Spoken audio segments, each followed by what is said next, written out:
Para encontrar estos foquitos, primero tenemos que hallar el ángulo de Lois. Esta es una protuberancia que se presenta en el esternón, está a la altura de la segunda costilla. El foquito aórtico se encuentra en el lado derecho, en el segundo espacio intercostal, mientras que el foquito pulmonar se encuentra en el lado izquierdo, en el segundo espacio intercostal. Tenemos al foco tricúspide, que se encuentra en el quinto espacio intercostal al lado izquierdo. Este se encuentra pegadito al esternón. El foco mitral se encuentra en el quinto espacio intercostal izquierdo y nos guiamos de la línea media de la clavícula.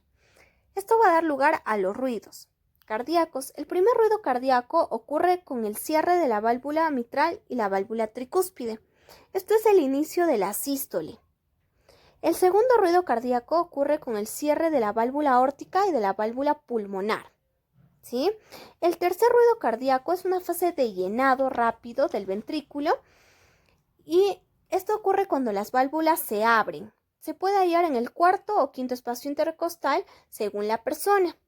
El cuarto ruido cardíaco va en relación del tercer y cuarto espacio intercostal. Se da por una contracción auricular y una distensión ventricular. Se encuentra más que todo en niños, deportistas destacados o pacientes con alguna patología como la hipertensión.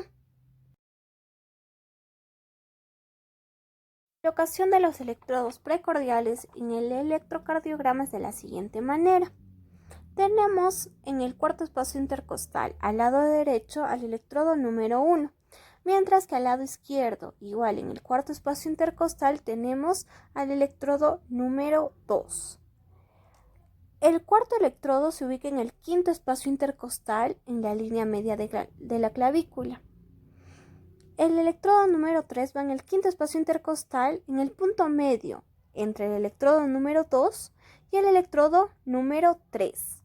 Ahora, el electrodo número 5 va en la línea axilar anterior y el electrodo número 6 en la línea media axilar.